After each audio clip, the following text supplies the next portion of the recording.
കോഴിക്കോട് താമരശ്ശേരിയിൽ വീട് കുത്തി തുറന്ന് വീണ്ടും കവർച്ചാശ്രമം. പുലർച്ചെ ശബ്ദം കേട്ട് വീട്ടുകാർ ഉണർന്നതോടെ മോഷ്ടാവ് രക്ഷപ്പെട്ടു. മോഷ്ടാവിന്റെ കാൽപ്പാടുകൾ വീടിന്റെ നിലത്ത് പതിഞ്ഞിട്ടുണ്ട്.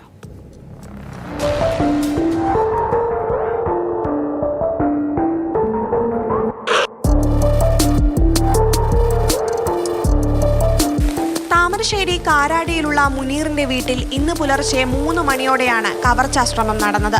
വീടിന്റെ മുൻവശത്ത് വാതിലിനോട് ചേർന്നുള്ള ജനൽ യന്ത്രം ഉപയോഗിച്ച് തുളച്ചിട്ട നിലയിലായിരുന്നു. ജനൽ പൊളിച്ച് കൈ അകത്തേക്കിട്ട് വാതിൽ തുറക്കാനായിരുന്നു മോഷ്ടാവിന്റെ ശ്രമം. എന്നാൽ വാതിലിന് കുറുകെ സ്ഥാപിച്ച ഇരുമ്പുദണ്ട് ഇളകുന്ന ശബ്ദം കേട്ട് വീട്ടുകാർ ഉണർന്നു.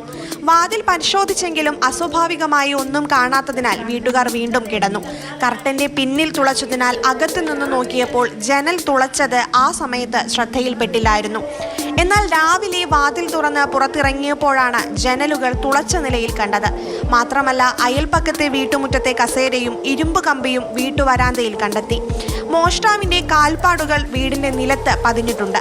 വീട്ടുകാർ താമരശ്ശേരി പോലീസിൽ വിവരമറിയിച്ചു. രാവിലെ ഞങ്ങൾ എണീറ്റും കഴിഞ്ഞിട്ട് വാതിൽ തുറന്നു നോക്കുമ്പോഴാണ് പുറത്തിങ്ങനെ വീടിൻ്റെ അടുത്ത വീട്ടിലുള്ളൊരു കസേരയും ഒരു കമ്പിയും പിന്നെ ബൈക്കിൻ്റെ മുകളിലിട്ട ഷീറ്റൊക്കെ കൊലായിലുണ്ട് കാണുന്നുണ്ട്.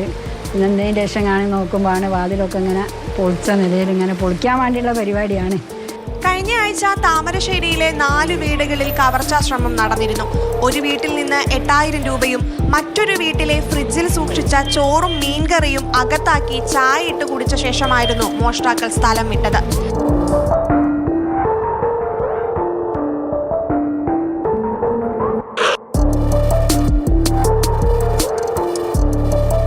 മാതൃഭൂമി ന്യൂസ്, കോഴിക്കോട്.